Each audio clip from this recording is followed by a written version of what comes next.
It's good to mix things through the camp. And what I tried to be intentional about was seeing different guard combinations, seeing different forward combinations. And it just so happened that the last day, the combinations I hadn't seen was all the veterans together and all the newcomers together. We're gonna play a 5-minute quarter and we're gonna see who wins it. It's a full game. 5-minute quarters, a full game. 5-minute game. 5-minute game. Hey, let's get this dub. I asked my staff the morning before the last day of practice. I said, I woke up and I thought, let's do this. I said, what do you guys think? And they said, I think that's great. Yeah, Leah. Yeah,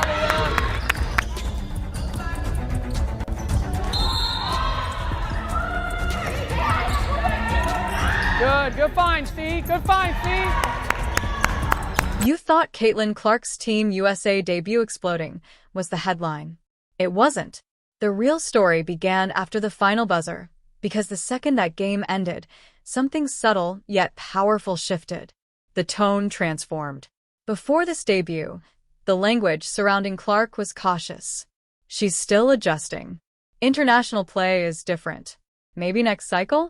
There was always a condition tied to her name. After this game, those conditions vanished. Now it was, she belongs. She studies the floor. She reshapes the spacing. That's not hype. That's recalibration.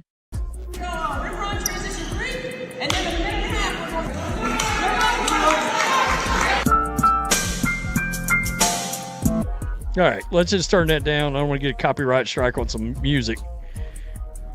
Man. Effortless passer, you know? Just effortless. She just used them guys. I mean, that was easy pickings for her.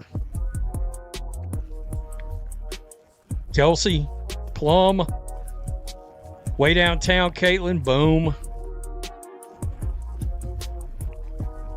She knocking down threes, folks.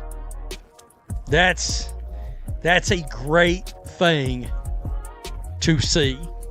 Caitlin Clark knocking down threes. That's fantastic. And recalibration only happens when the film demands it. Watch her opening possessions again. She didn't chase shots. She didn't hurry. She initiated the offense with poise, even when defenders met her early. There was a sequence in the second quarter where she advanced the ball against full pressure, stayed composed, waved off a screen, and fired a simple cross-court swing pass that produced a clean look. It wasn't spectacular, but it was steady and controlled travels. Then came the deeper pull-up attempt. Not forced, not desperate, fully within rhythm. That shot pushed the defense 2 steps beyond its comfort zone. Let's see some of the hoops. Been waiting a long time for this, haven't we? Oh, got you. I see. Uh-oh. We got the pull-up. Skirt. Step back. Oh, there it is. A signature move. USA basketball, they already know. That's Caitlin Clark's signature move. The very next possession, the lane felt wider. That's gravity, and gravity reshapes systems. When teammates begin cutting harder because they trust the spacing, you know something has connected. By the fourth quarter, the offense no longer looked experimental. It looked composed. That's when the narrative falls apart. Because once you appear settled at that level, the debate isn't, can she? It becomes, why wasn't she earlier? And that's the real shift. They can't overlook her now, not in roster discussions, not in future Olympic planning, not within leadership hierarchies. Once credibility locks in at the international level, it doesn't quietly disappear, it compounds. Her Team USA debut exploded. But the explosion was a noise. It was validation. And validation changes how power moves. So it looked like the return of Caitlin Clark is over, man. She is headed to Team USA basketball, and we gonna jump right into this thing, man. So the Indiana Fever and many of basketball media people in the news that Caitlin Clark will be returning to the basketball court. Now, this should come as no surprise from anybody. for anybody, bro. The 12-player roster has been released, and I'm excited because you know what that means? Basketball content is coming back, baby. Forget the highlight reel. Watch the bench. Because Caitlin Clark's Team USA debut exploding wasn't about scoring. It was about acceptance. Early in the game, you could sense it. Teammates weren't distant, but they were assessing. Veterans studied her tempo, tracked her spacing, measured how quickly she read the switches. That's normal. Team USA isn't developmental, it's precision. There was a moment in the first half when she hesitated on a drive and kicked the ball back out instead of forcing contact.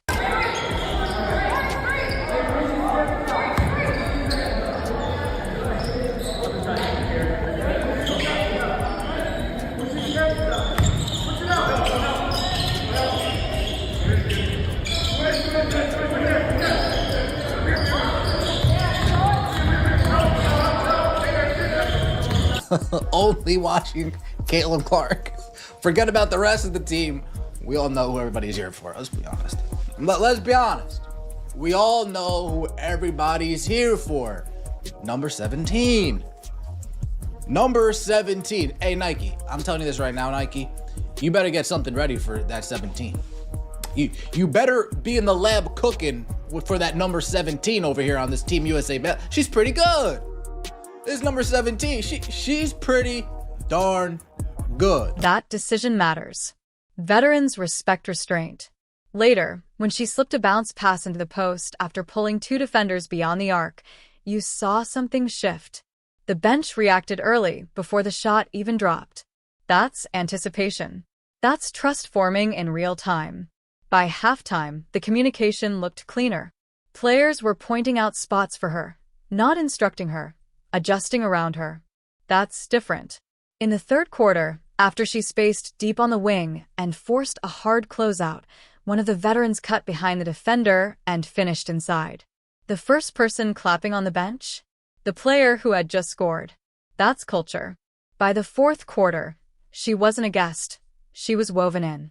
Post-game body language confirmed it. Direct conversation, steady eye contact, shared smiles, no forced politeness. Locker rooms don't fake comfort. And once that room decides you belong, everything else becomes easier. Her debut didn't just explode online. It passed the internal test. And that's the part that sustains momentum. We have been waiting quite some time to see Caitlin Clark play basketball.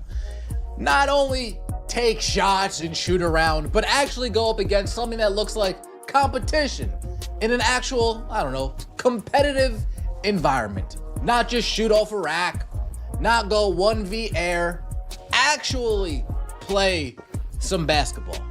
And we finally have it. We've waited long enough. The explosion didn't stay inside that arena. It traveled, because when Caitlin Clark's Team USA debut erupted, the WNBA didn't just watch, it recalibrated. For months, the league narrative surrounding Clark was carefully constructed. Generational scorer, massive draw, still adjusting. There was always a subtle qualifier attached. She's growing. She's learning. She'll get there. That framing protected hierarchy. It slowed momentum. But international validation changes everything because international play removes excuses. Different pace, different physicality, different expectations. And she didn't just survive it. She stabilized it. What's going on here?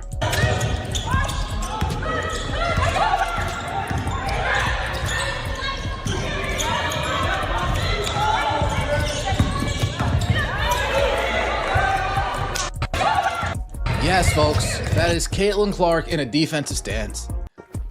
That is Caitlin Clark playing some defense. Yeah, she wants to make this team. She's gonna make the team. She wants to make this team. She wants to show that she's not a liability on defense like so many people believe she is. There was a stretch midway through the third quarter where Team USA's offense stalled. 2 empty possessions, forced looks. The ball swung to Clark at the top. She didn't hurry. She didn't force it. She reset the action, drew the defender higher than usual, and initiated a clean side-to-side sequence that ended in a high percentage finish.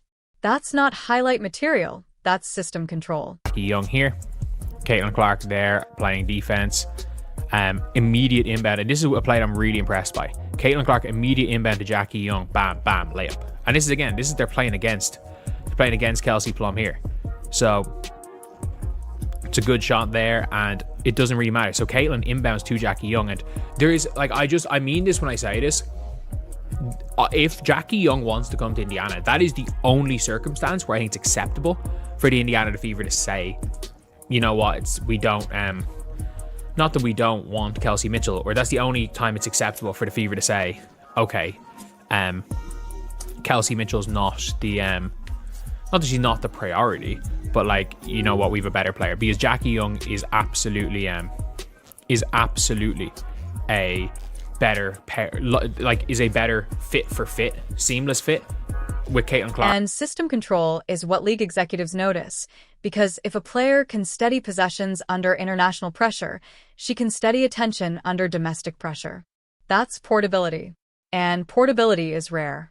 Sponsors don't invest in moments, they invest in scale. Broadcast partners don't just chase rating spikes, they pursue sustainability. After this debut, the framing shifted. Segments began asking, how does she reshape the league? Not, can she handle it? That's a massive difference, because once someone is framed as a reshaper instead of a rookie, planning changes, scheduling changes, marketing emphasis changes. The league won't announce this shift. It won't publicly admit recalibration. But watch the language. Watch the segment framing. Watch how often her minutes are clipped. That's response. Quiet, strategic, but real. Her Team USA debut didn't just explode as a viral event. It forced strategic adjustment. And strategic adjustments ripple. We got the GOAT back. We got the GOAT back. Ah! The GOAT, Caitlin Clark, is back on the court. Ah, tears coming to my eyes, man. Tears coming to my eyes. I thought I'd never see the day. We thought we'd never see the day, but we are here. The GOAT is back dominating on the court at Team USA camp. What do you know? CC is back, man. We got to get into this footage. We got to get into everything. This wasn't about a stat line. It was about leverage. When Caitlin Clark's Team USA debut exploded, it altered the math. Because influence in professional sports isn't measured only in points. It's measured in gravity.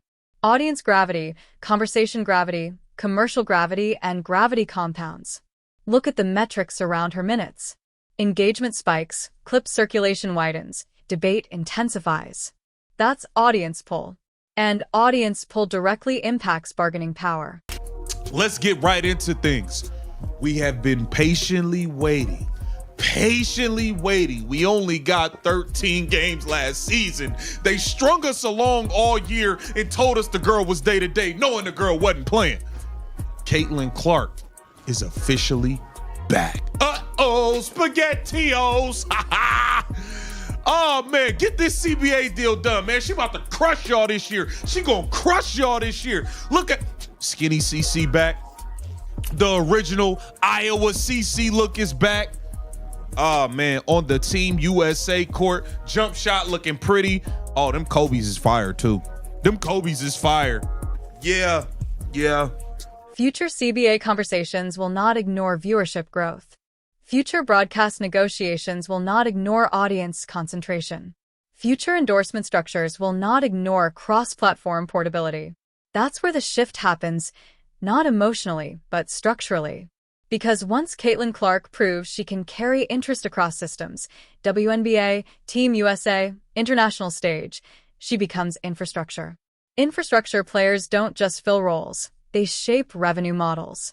There was a possession late in the fourth quarter where she spaced nearly 5 feet beyond the arcade. Her defender followed.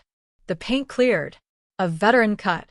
Easy finish. Let's run. Let's run the whole length of the floor. Let's get the pass going. Let's get the offense there. Swing to a corner, do a corner shot, missed a shot. I don't really care. It is that tempo, and you're seeing it in this camp. That teams that Caitlin Clark is playing on is not just Caitlin Clark. They are go. There is a people didn't completely mistake speed for tempo, and it's like, oh no, you know, the fastest players, they play at the highest tempo. No, they don't. The tempo is like the second is just when you see it where it's like, okay, the ball is there. We're all gone. Everyone's gone. Pass, forward. Everyone looking forward. Bang, bang, bang. Easy open shot. Easy, quick open shot. That's gravity without touching the ball. That's influence without usage. And that's what executives evaluate, because influence independent of usage is scalable. Scalable influence drives valuation. Valuation drives leverage. Leverage drives negotiation outcomes. Her Team USA debut exploding didn't create immediate revolution. It created incremental tilt, and incremental tilts compound over seasons, over negotiations, over cycles. Power rarely shifts through dramatic speeches. It shifts through repeated proof. And that was proof. Proof stacks.